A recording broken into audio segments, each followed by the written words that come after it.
brought to you by Palvi Agrico. आता शेतीसाठी जे काही लागणार ते घरपोच मिळणार, तेही मोबाईलच्या एका क्लिकवर. वंदुया गौरी कुमार गणनमो संगीतवार. पाठी जम्परच्या पाठीला काही नसतं, बिंबीच्या खाली साडी असते, केस मोकळे सोडलेले असतात, पदराने एक हात उडवून नुसती लावणी करायची, कुठं विचित्र चाळे करून हातवारे करून लावणी करायची. ती लावणी होत नाही.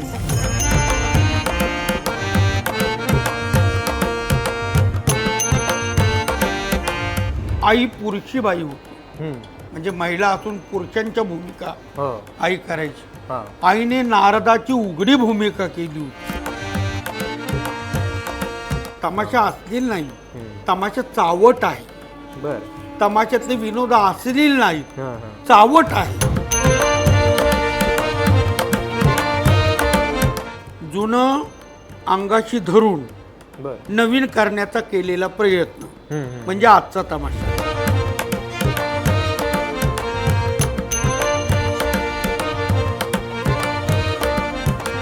निघा निघा ग बाजार मोठा, लवकर गाठा मथुरे छाट चला.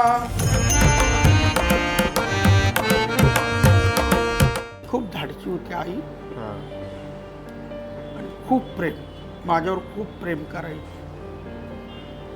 माझ्या स्टेजवर मला टाळ्या पडल्या तर आई मागं रडत असायची. चंद्रकांत ढवळपुरीकर, दत्ता महाडिक पुणेकर, दत्तोबा तांबे, विठाबाई, त्याचप्रमाणे कांताबाई, त्याचप्रमाणे तुकाराम खेडकर, काळू बाळू, भिका भीमा, आनंद लोकनाट्य, शिवराम बोरगावकर, हे जे जगताप पाटील पिंपळेकर, हे जे मोठे मोठे होऊन गेले, या कलावंतांना पुरस्कार मिळणं गरजेचं होतं. गुलाबराव बोरगावकर, गणपत विमाने, मोठे कलावंत.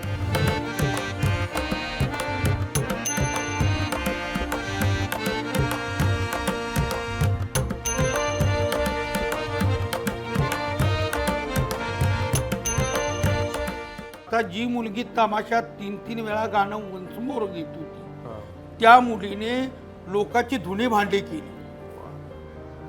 इतकी वाईट परिस्थिती काढली, म्हणून मी रडत होतो.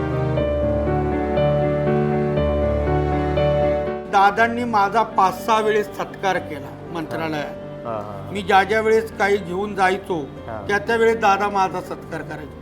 अरे आपला लोककलावंत आहे, सर्व महाराष्ट्राचा आवडीचा आहे, आणा शालाना, गुच्छ द्या. रघुवीर, जेवल्याशिवाय जायचं नाही. नवीन मुलं आहेत ना, तमाशा बघायला येतात आणि ते शूटिंग करतात, त्यांना आवडेल त्याचं, आणि ती शूटिंग ते युट्यूबला व्हायरल करतात.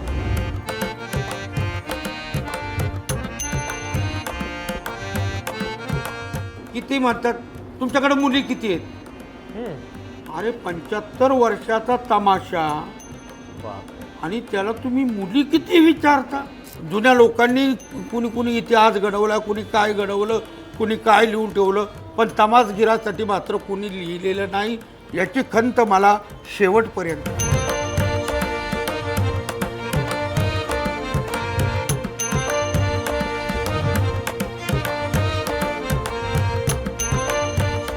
मावली गुरु मावली, मावली गुरु मावली, आमची ज्ञानेश्वर मावली, आमची ज्ञानेश्वर मावली. आपण जनरली कुठेही थोडासा गोंधळ झाला किंवा कोणी जरी मोठ्यानं बोलत असेल किंवा काही वाद होत असेल तर जनरली असं म्हटलं जातं की काय तमाशा करतोय. मात्र या तमाशा शब्दाच्या पाठीमागं खूप मोठा इतिहास असतो. त्यासाठीची जी मेहनत असते, त्या पाठीमागच्या ज्या वेदना असतात, त्यासाठीची झालेली जी परवड असते, ते जीवन जगताना झालेला जो संघर्ष असतो तो खूप मोठा असतो. आणि या संघर्षातूनच काही लोक, काही कलावंत हे फिनिक्स पक्षाप्रमाणे भरारी घेतात आणि सगळ्यात महत्त्वाचं म्हणजे ही कला जपण्यासाठी धडपड करतात, आयुष्य सार्थकी लावतात आणि आपला अवघं आयुष्य जे आहे आपलं ते या कलेला जपण्यासाठी ते अर्पण करतात असं म्हटलं तरी वावगं ठरणार नाहीये. असेच एक कलाकार, लोककलाकार आज आपल्यासोबत आहेत, ज्यांना नुकताच पद्मश्री हा किताब मिळालाय, बहुमान मिळालाय आणि त्यामुळं महाराष्ट्राचं नाव हे जागतिक पातळीवरती त्यांच्या कलेमुळं गेलेलं आहे. आपल्यासोबत आहेत पद्मश्री रघुवीर खेडकर सर. सर, खूप खूप स्वागत आहे मुंबई तकमध्ये. खरं तर आज आमचं नशीब आहे की तुम्ही आमच्यासोबत संवाद साधताय. काही दिवसांपूर्वी तुम्हाला पद्मश्री पुरस्कार मिळाला. तर सगळ्यात पहिलं तर हेच की हा इतका मोठा पुरस्कार मिळाल्याची बातमी जी आहे ती तुम्हाला कशी कळली?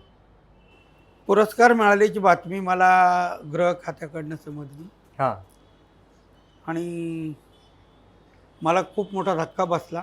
हां कारण मी अपेक्षा केली नव्हती. बर मला अपेक्षा होती माझ्या आईला मिळावं म्हणून. मी धडपड करत होतो 2-4 वर्ष, पण त्याच्यात कोरोना आला आणि आई गेली. बर त्यामुळे हा नाद मी सोडून दिला होता. हां हां परंतु अचानक महाराष्ट्र शासनाचं एक पत्र आलं, हां एक फोन आला की तुम्हाला पाठवलेला फॉर्म भरून द्या. मग माझे मॅनेजर शफी शेख आणि माझा मानसबंधू डॉक्टर संतोष खेडलेकर या दोघांनी मिळून तो फॉर्म भरला आणि पाठवला. आणि त्यानंतर माझ्या बऱ्याच वेळा चौकशा वगैरे झाल्या. कलेक्टर साहेब, पुन्हा पोलीस स्टेशन, नगरपालिका, पुन्हा तहसील कार्यालय, अशा बऱ्याच चौकशा माझ्या झाल्या. आणि अचानक 25 जानेवारीला माझा कार्यक्रम सांगोला, सोलापूर जिल्ह्यात होता. सांगोल्याला तिथं मला ही बातमी कळली. अच्छा. आणि काय भावना होती ही? इतका मोठा पुरस्कार आणि तो सगळा संघर्ष आठवला असेल तुम्हाला? त्यावेळेस आई आठवली. आईने आमच्यासाठी केलेले प्रयत्न, आमच्यावर केलेले संस्कार आणि त्यानंतर मी केलेला कष्ट. लहानपणापासून म्हणजे वयाच्या 9व्या वर्षी मी स्टेजवर उभा राहिलो. तेव्हापासून ते आत्तापर्यंत 53-54 वर्ष मी केलेली रसिकांची सेवा, हे सगळं डोळ्यासमोर फिरायला लागलं सिनेमासारखं. अच्छा. आणि जसा सरांनी उल्लेख केला आहे की सरांच्या मातोश्री कांताबाई सातारकर, खूप मोठं नाव या तमाशा क्षेत्रामधलं आणि कला जपवण्यासाठी त्यांनी जे काही योगदान दिलंय ते खरं तर कुठल्याही शब्दांमध्ये वर्णन करता येऊ शकत नाहीये. आणि अर्थात त्यावेळेस अशी माध्यमं नव्हती की रेकॉर्डिंग्स ठेवाव्यात किंवा काय, पण गावोगावी असे कार्यक्रम व्हायचे, जत्रा यात्रा यामध्ये. आणि त्यांचा जो संघर्ष होता तो खूप मोठा होता. मला तुम्ही म्हणताय 9 वर्षांपासून तुम्ही हे करताय, तर आईबद्दलच्या काही आठवणी तुमच्या त्या काळातल्या सांगा जरा. आई पुरुषी बाई होती, म्हणजे महिला असून पुरुषांच्या भूमिका आई करायची. आईने नारदाची उघडी भूमिका केली होती. मग कशी केली असेल? नारद मुनी, राधा हरिश्चंद्र वगनाट्यात नारद मुनीची भूमिका केली. आणि रायगडची राणी अर्थात पन्हाळगडचा नदर कैदी या भागात आईने छत्रपती शिवाजी महाराजांची आणि छत्रपती संभाजी महाराजांची भूमिका केली. दाढी मिशा लावून अशी धाडशी बाई. पोवाडे म्हणायची, लावणी क्वचित म्हणायची, ठुमरी म्हणायची, बर पोवाडे म्हणायची, अशी ढालगज बाई होती आई. आणि त्यांनी मग काय तुमचं काय संभाषण काय असायचं तुमचं त्या ह्याच्यामध्ये? तुम्हाला ज्यावेळेस कळत नव्हतं, म्हणजे न कळतं वय असतं आपलं, आणि मग या कलेविषयी त्यांची भावना काय असायची की ही कला जपण्यासाठी जसा तुम्ही संघर्ष करताय तसा त्या काळातला संघर्ष तर अजूनच वेगळा होता. त्यावेळेस आहे ना थोडीशी रसरी असायची. कारण माझ्या अगोदर जे मोठे मोठे कलाकार स्टेजवर जायचे त्यांना लोक टाळ्या शिट्ट्या वाजवायचे आणि मला वाटायचं की मला लोकांनी टाळ्या शिट्ट्या वाजवल्या पाहिजे. मग मी खूप प्रयत्न करायचो, पडायच्या मला टाळ्या, पण त्या लोकांना जास्त. अच्छा. त्यांच्या भूमिका पाहून. आणि मी नवीन होतो, मला सगळ्या लहान मुलाच्याच भूमिका होत्या, पण त्याच्यातही मी टाळ्या घेऊन यायचो. मग आई म्हणजे आई कशी आठवते तुम्हाला आता की आता कोरोनामध्ये तुमच्या आईंचं निधन झालं?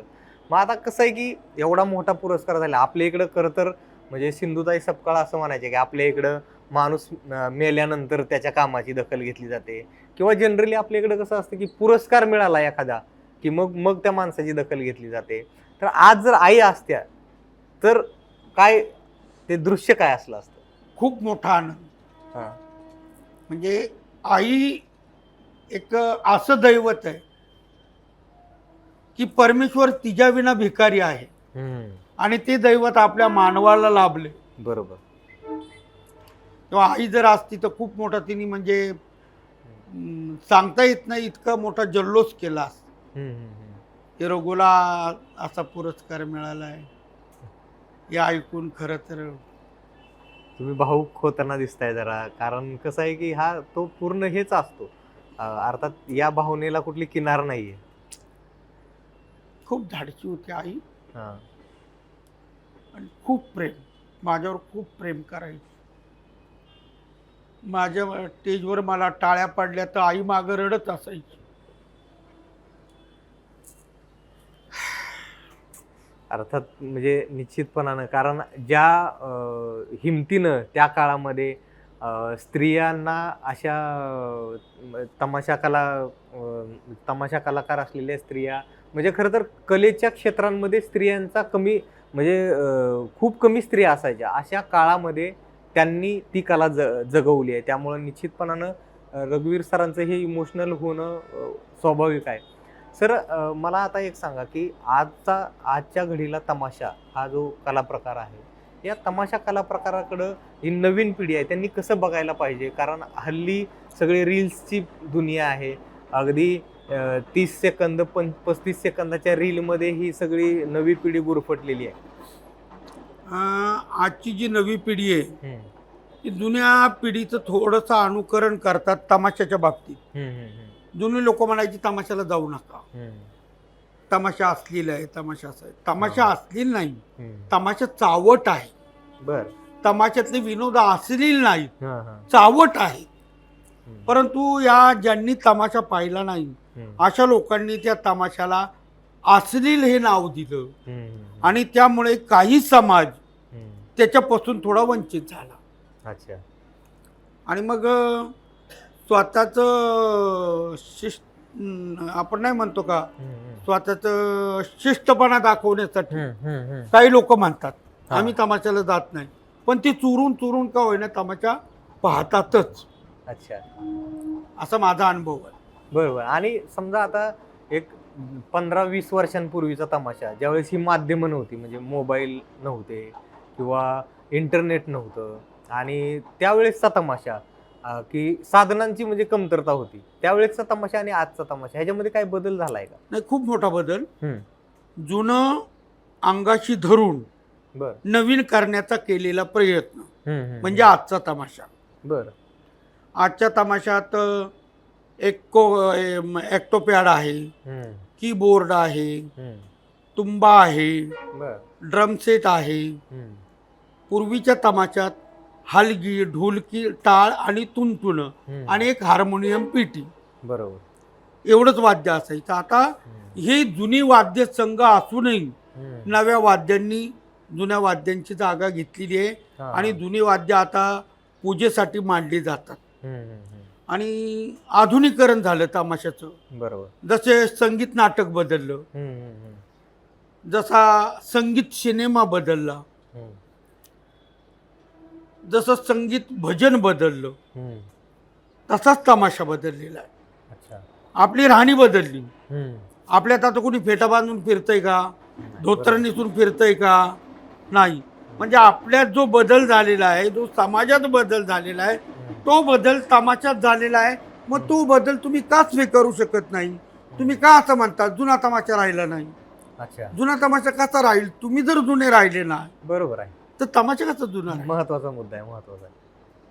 आणि ह्याच्यामध्ये हल्ली एक फॅड पण आलंय की म्हणजे जे डान्स प्रकार असतो, मग खास करून त्यामध्ये काही नावं आहेत, अर्थात आपण ती नावं नको घ्यायला, पण त्यांचे ग्रुप्स असतात, मग ते फक्त येणार, डान्स करणार, डीजे लावून. डीजे लावणी प्रकार. हा, तुम्हाला बोलायचं डीजे लावून. तर तो प्रकार थोडासा पुणे जिल्ह्यात जास्त झालेला आहे. अच्छा. आणि डीजे लावणी म्हणजे ती कला नव्हेच. लावणी सगळ्यांनी करावी, कुणीही करावी, परंतु ती लाईव्ह असावी. ती लावणी गायिका असावी एखादी, तिच्यासंग 2 ढोलकीवाले असावेत, साईट रिदमवाले असावेत, हार्मोनियम असावी, कीबोर्ड असावा, कोरस म्हणणारे 1-2 जण असावेत, अशी ती लावणी. आणि लावणीला आंबाडा पाहिजे, बरोबर, नाकात नथ पाहिजे, घोटे एवढे घुंगर पाहिजे, तर ती लावणी होती. बरोबर. अंगभर वस्त्र पाहिजे, नाही तर मग पाठी जम्परच्या पाठीला काही नसतं, बिंबीच्या खाली साडी असते, केस मोकळे सोडलेले असतात, पदराने एक हात उडवून नुसती लावणी करायची, कुठं विचित्र चाळे करून हातवारे करून लावणी करायची. ती लावणी होत नाही. बरोबर, ते लावणीचं भूत, ती लावणी नाही. नाही खरं आहे तुमचं. कारण ह्या गोष्टींवरनं म्हणजे ह्या गोष्टी करणारे जे कलाकार आहेत म्हणजे त्यांना ट्रोल पण केलं जातं, त्यांच्यावर टीका पण होते. म्हणजे अजूनही काही लोक जे आहेत ते कलेच्या विषयी मानणारे आहेत. आदरभाव जपणारे आहेतच, त्यात काही वाद नाही. मात्र आता ही जी म्हणजे हा खरं तर पुरस्कार मिळाला, अनेक नाव आहेत तमाशा क्षेत्रामधली सुद्धा, त्यांचं योगदान म्हणजे ही लोक माहीत पण नाही आहेत आजच्या पिढीला खास करून. तर अशी काही नावं तुम्हाला आठवतात का की ती नावं आज त्या नावांमुळे तमाशा आहे? नाही, त्यांना मिळायला पाहिजे होता पुरस्कार. चंद्रकांत ढवळपुरीकर, दत्ता महाडिक पुणेकर, दत्तोबा तांबे, विठाबाई, त्याचप्रमाणे कांताबाई, त्याचप्रमाणे तुकाराम खेडकर, काळू बाळू, भिका भीमा, आनंद लोकनाट्य, शिवराम बोरगावकर, हे जे जगताप पाटील पिंपळेकर, हे जे मोठे मोठे होऊन गेले, या कलावंतांना पुरस्कार मिळणं गरजेचं होतं. गुलाबराव बोरगावकर, गणपत विमाने, मोठे कलावंत ज्यांना दिल्लीचे पुरस्कार मिळणं गरजेचं होतं.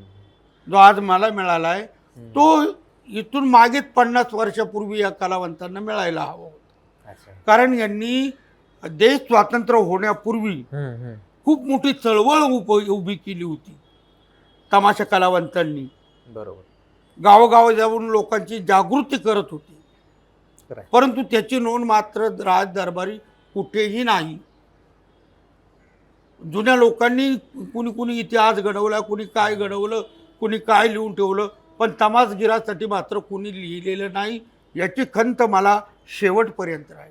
हे पॉलिटिकल कुठंतरी फेल्युअर आहे असं म्हणायला लागेल ना, की राजकारण्यांचं लक्ष नाहीये. मग तुम्हाला आता तुम्ही आईसोबत फिरत होतात किंवा हे सगळे कलाकारही त्यावेळेस राजदरबारी जात असतील ना, की म्हणजे काहीतरी पेन्शन सुरू करा किंवा कसं आहे की या गोष्टी चालत नाहीत. खास करून मला आठवते की कोरोनाच्या काळामध्ये खूप परवड झाली कलाकारांची. त्यावेळेस तुमची एक मुलाखत खूप व्हायरल झाली होती, तुम्ही अक्षरशः रडले होते. आणि त्यानंतर मग जी कलेप्रती प्रेम असणारे लोक आहेत त्यांनी सोशल माध्यमांवरती खास करून मदती संदर्भामध्ये आक्षेप घेतले. तो जो काळ होता कोरोनाचा, तो कसा होता नेमका? कोरोनाचा काळ खूप वाईट होता. आणि ज्यावेळेस कोरोना आला, कार्यक्रम बंद झाले, तर लोकांजवळ महिनाभर जगण्याची पुंजी होती.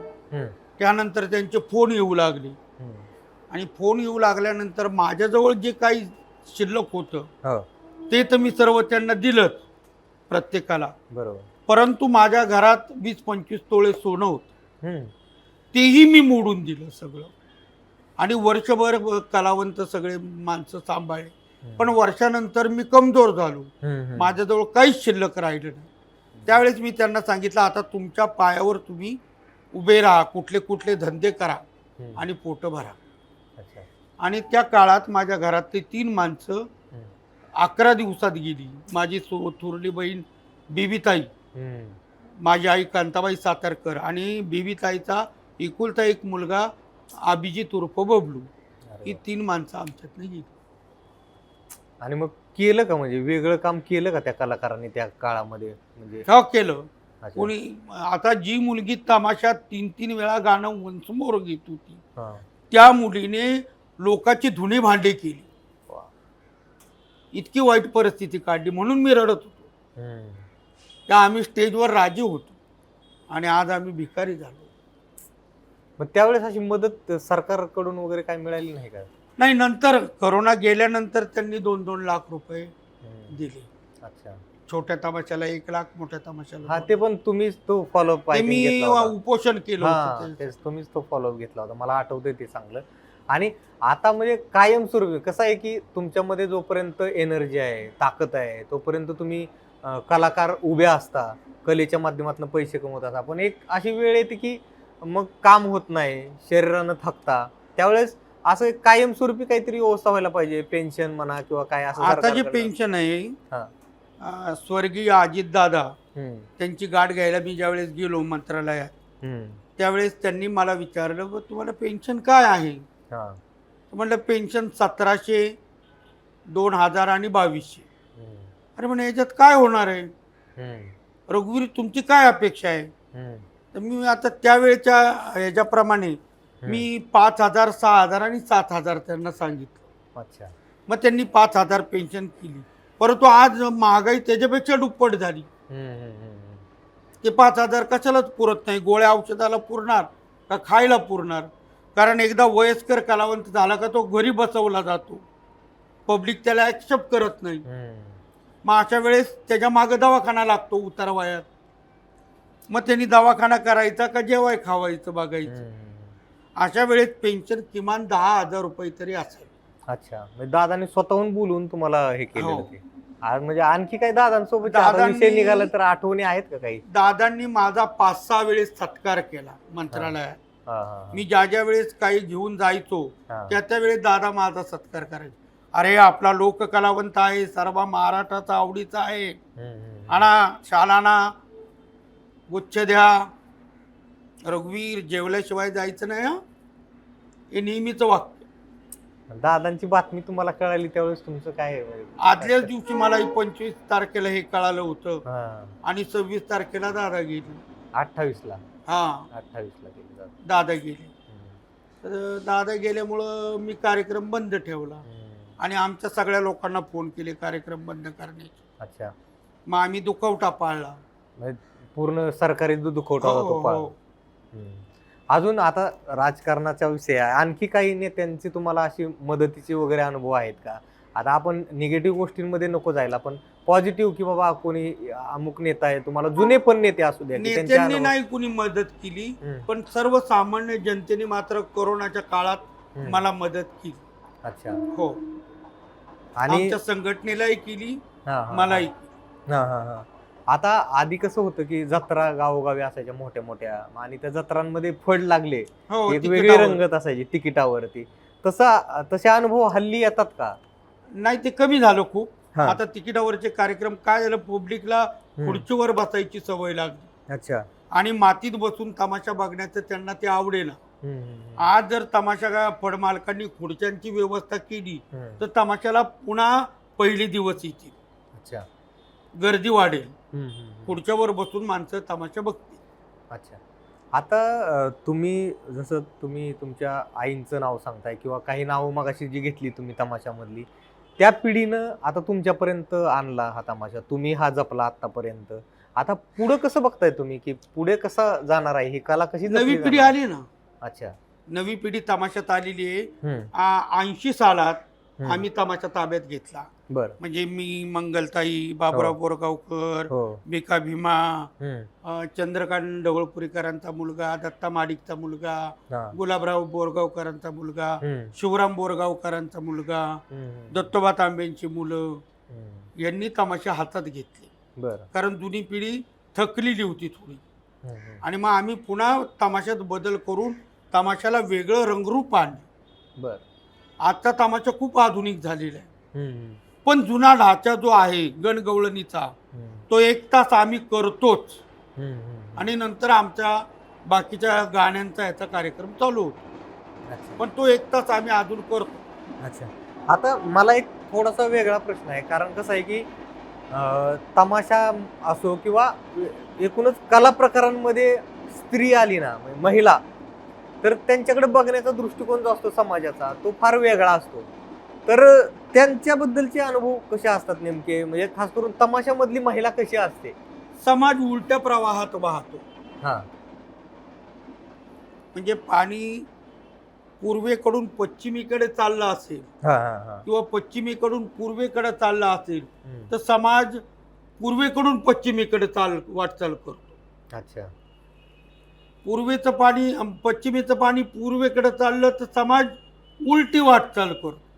असं माझ्या म्हणजे आत्तापर्यंतच्या ह्याच्यात आहे. आता या ज्या मुली सिनेमात नाचतात, अंगावर वस्त्र नसतातच, थोडं एवढंच वस्त्र अंगावर असतं, नाही तर विवस्त्र मुली असतात, त्यांना अभिनेत्री म्हणलं जातं. आणि नऊवारी साडीत तमाशात नाचतात त्या बायांना नाचणारी म्हणलं जातं. आणि समाजाची सेवा तमाशाने गेली 300-350 वर्ष केलेली आहे. ज्यावेळेस नाटकही नव्हतं, सिनेमाही नव्हता, मोबाईलही नव्हता आणि टी व्ही नव्हता, अशा काळात समाजाचं लोकजागृती तमाशाने केलेली आहे. अच्छा. म्हणजे या महाराष्ट्राची तो ओळख तमाशाच आहे. हो हो हो. आणि निदान महाराष्ट्रातल्या लोकांनी असं म्हणू नये आम्ही तमाशा पाहिला नाही, तो महाराष्ट्रीयन नाहीच. तमाशा पाहिला नाही, सिनेमात पाहिला असेल ना, मग कसं म्हणतो तमाशा पाहिला नाही? पण तो संगीत भारीचा तमाशा सिनेमात दाखवतात. तो वास्तव्य आमचं जे आहे ते कुठल्याही निर्मात्याला अजून मांडता आलेलं नाही. तमाशाचं वास्तव्य जे मांडलं ती संगीत बारी मांडली. एक लावणी झाली की संपलं. तर तमाशा तसा नाही, तमाशा वेगळा आहे. आणि या ज्या स्त्रिया असतात यांचं सांसारिक आयुष्य कसं असतं नेमकं? कारण हे लोकांना माहितच नाही. लोकांचं कसं आहे की तमाशात नाचणारी बाई, जसं तुम्ही सांगितलं की तमाशामधल्या महिलेला नाचणारी म्हटलं जातं, आणि इकडे पब, डिस्को, सिनेमामध्ये अगदी अश्लील पद्धतीने डान्स करतात त्यांना अभिनेत्री म्हटलं. हा खूप महत्त्वाचा मुद्दा तुम्ही सांगितलाय. तर ह्या महिलांचं आयुष्य कसं असतं मग? ते त्यांचं सांसारिक आयुष्य कसं असतं? त्यांचं सांसारिक आयुष्य एकतर कलावंताशी लग्न करतात आणि 100रातली एखादी मुलगी बाहेरच्या माणसाची लग्न करते. बरं. नाही तर बाकीच्या ज्या मुली आहेत 99% ओके. ते कलावंत जे असतील, मग तो कलावंत असो, बिगारी असो, ड्रेसमन असो, मॅनेजर असो, ड्रायव्हर असो, त्यांच्याशी लग्न करतात आणि त्यांचं वैवाहिक जीवन उभं करतात. अच्छा. फार बऱ्याच गोष्टी आहेत तसं तर, म्हणजे कारण अजून मला काही गोष्टी जाणून घ्यायला आवडतील की हल्ली म्हणजे कला म्हटलं की फार संघर्ष आहे. म्हणजे आधी कसं होतं की सुपाऱ्या असायच्या, ठरलेल्या असायच्या गोष्टी, तर आता ती पद्धत कशी बदलली आहे? म्हणजे तुमच्याकडे लोक कसे अप्रोच होतात की आमच्याकडे कार्यक्रम आहे, सुपारी? आधीची पद्धत कशी होती आणि आताची पद्धत कशी आहे? होतं काय, आता जे नवीन मुलं आहेत ना तमाशा बघायला येतात आणि ती शूटिंग करतात, त्यांना आवडेल त्याचं, आणि ती शूटिंग ते युट्यूबला व्हायरल करतात इतर चॅनलवर. बरोबर. त्यामुळं ते गावकऱ्यांपर्यंत पोहोचतो. मग ते विविध तमाशाचं पाहतात, त्याच्यात जे चांगलं वाटेल त्याला ठरवतात. अच्छा. म्हणजे एक दृष्टीने ते चांगलंही आहे आणि एका दृष्टीने ते वाईटही आहे. आता बरीच गावं अशी आहेत की ते म्हणतात तुमच्याकडे मुली किती आहेत? अरे 75 वर्षाचा तमाशा आणि त्याला तुम्ही मुली किती विचारता? लेक्चर देताना स्टेजवर लेक्चर सत्कार करायचा असलं तर त्यांना नाव घेता येत नाही त्या तमाशाचं, जो तमाशा ठेवलेला आहे गावात त्याचं. काय उपयोग त्याचा? आणि मुली विचारता, इथंच तुम्ही चुकताय.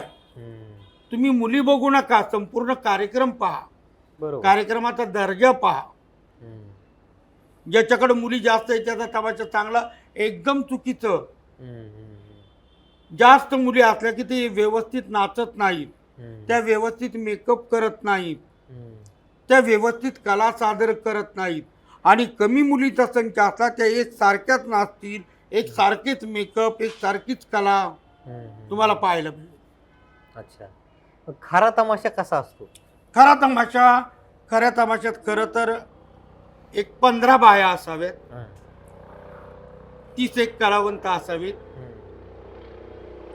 स्टेजवरचे, 15 ते 20 बाया, 30 कलावंत, असा 50 माणसाचा स्टेजवरचा संच असावा. अच्छा. मग वाद्यवाले, गायक वगैरे सगळे धरून. हा म्हणजे ते अजूनही तसं असतं का की ट्रक काही असतात मग ते पाल टाकली हो, जातात हो. तसंच असतं अजून हो, अच्छा आता पालं नाहीत, आता रावट्या आलेल्या आहेत. मिलिटरीच्या लोकांना जशा असतात हा हा हा तशा रावट्या आहेत. ओके त्या रावट्यांमध्ये राहतात. हा स्टेज लावलं जातं. बर आता सर्वात आधुनिक स्टेज मी बनवलंय, 40x40 डिजिटल, बर संपूर्ण स्टीलचं हम्म रंगमंच बनवलेला आहे अच्छा आणि त्याच्यावर 150 लाईटची व्यवस्था केली. हा हा हा मुलगी मुलगा तो कलावंत 300 फुटावरनं तरी दिसला पाहिजे बर लोकांना स्पष्ट. आणि किती वेळ चालतो साधारण हा एक 4 खेळ तास चालतो. 4 तास एक हो. खेळ अच्छा मग आणि म्हणजे तसं वगनाट्य जर लागलं तर 6 तास होतात. बर वगनाट्य नाही झालं तर 4च तास होतो. हा हा हा अजूनही चालू आहेत रोज चालू तुमचे? आहे. आणि आता पुरस्कार मिळाल्यानंतर काय दृष्टिकोन लोकांचे बदललेत का कारण हो, बदलले. हा. गावोगावी सत्कार होत आहेत. हा हा मोठमोठ्या संस्था बोलवत आहेत. हम्म. मोठमोठे चॅनलही बोलवत आहेत हा, हा. मुलाखतीला. बर आणि जवळजवळ हम्म. माझ्या तमाशाने थोडा म्हणजे त्याला काय म्हणतात या पुरस्काराने उंची उंची वाढली. वाढली अर्थातच वाढली म्हणजे तुम्हाला मिळालेल्या पुरस्कारामुळं म्हणजे खरं तर पूर्ण महाराष्ट्राची उंची वाढली असं म्हणायला हरकत नाही कारण महाराष्ट्राची लोककला आहे आणि या लोककलेला एक विशिष्ट दर्जा या पुरस्कारामुळे निश्चितपणाने मिळाला आहे हा पुरस्कार महाराष्ट्राचा आहे आणि तमाशा पाहायला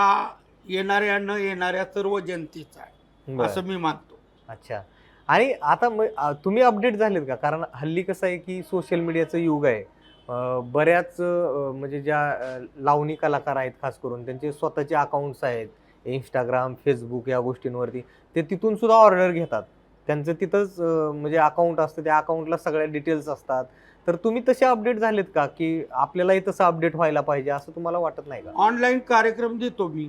अच्छा चालू आहे ऑनलाईन पण ते बाकीचं मला मी जास्त शिकलेलं नसल्यामुळे मोबाईलचं जास्त कळत नाही.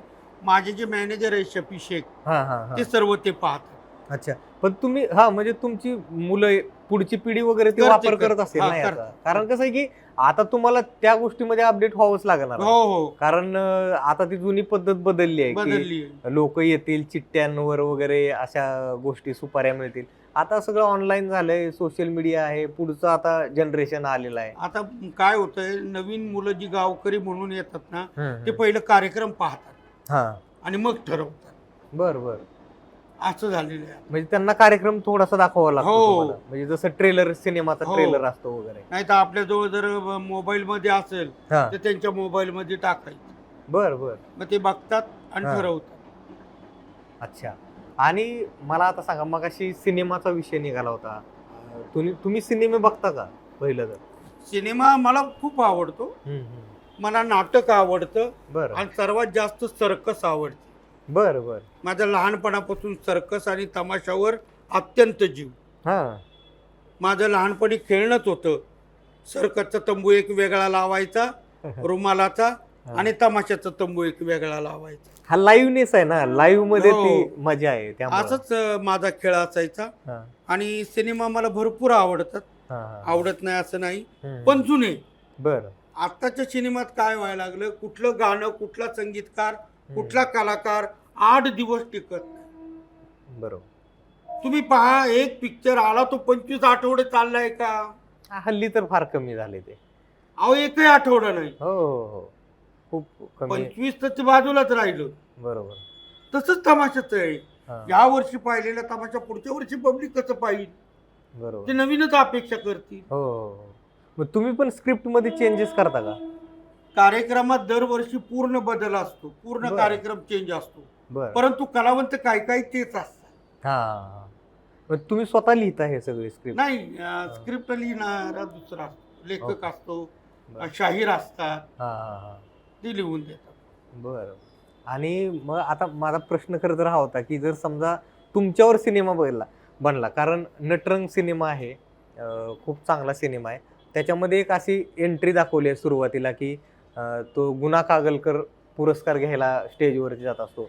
आता आम्हाला तसंच काहीतरी व्हिज्युअलायझेशन होते की तुम्हाला पद्मश्री भेटलाय तुम्ही आता तो पद्मश्री घेणार आहे आणि मग तुमच्यावर जर सिनेमा बनला तर तुम्हाला काय वाटतं, तुम्हाला कुठल्या अभिनेत्याला बघताय तुम्ही तुमच्यामध्ये, की तुमची इच्छा आहे की या अभिनेत्यानं तो अभिनय करावा किंवा सिनेमा बनला, तर कसं बघताय तुम्ही याच्याकडे?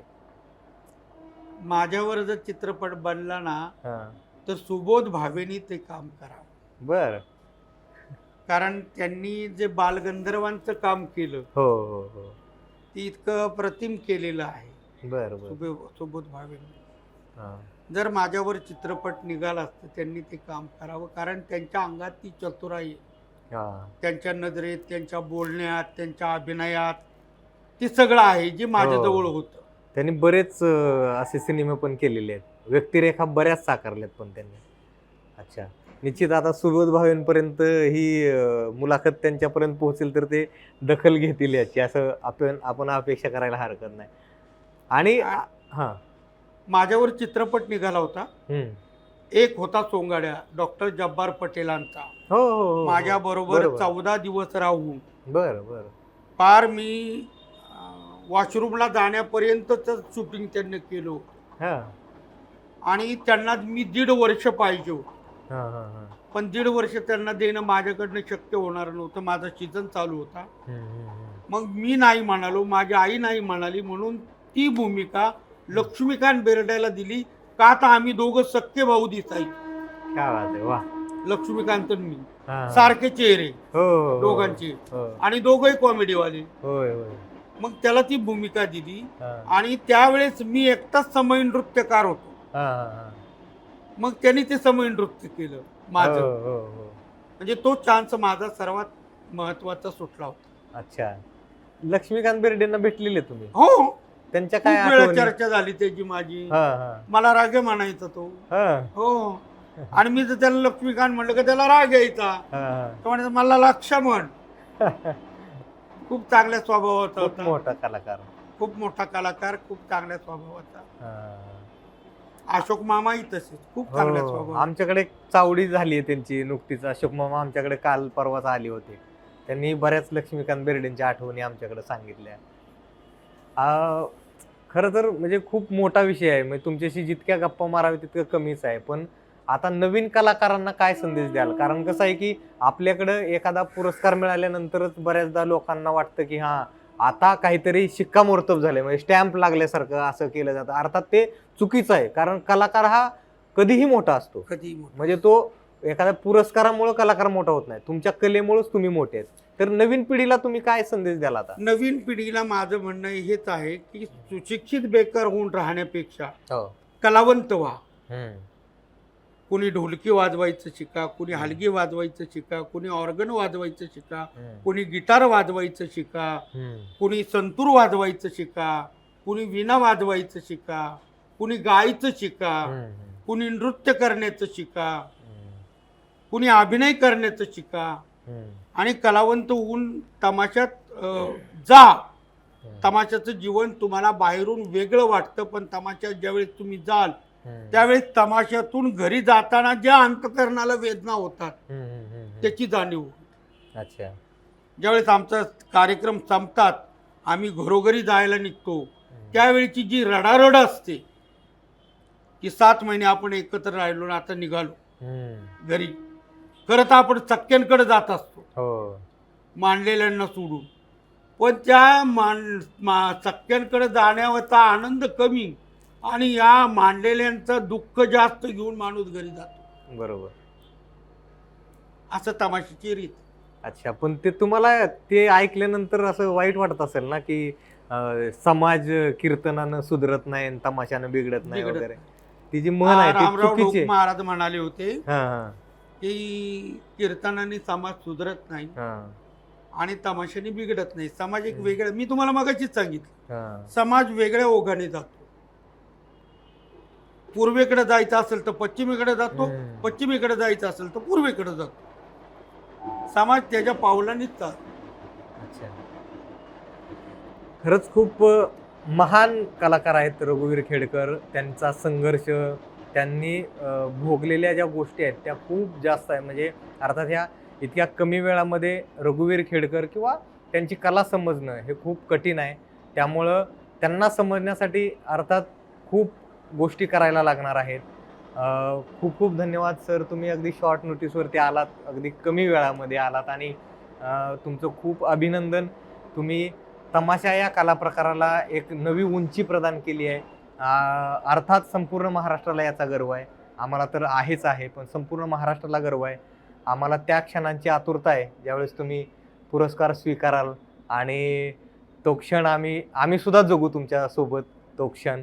तर या गप्पा तुम्हाला कशा वाटल्या हे नक्की कळवा आणि सरांनी जे दिलेले मेसेजेस आहेत त्याच्यावरती विचार नक्की करा. कारण कसं आहे की असं काहीही स्टेटमेंट जरी आले की तमाशानं समाज बिघडत नाही किंवा कीर्तनानं समाज सुधारतो, तमाशा बाबतीत बरेच समज गैरसमज आहेत.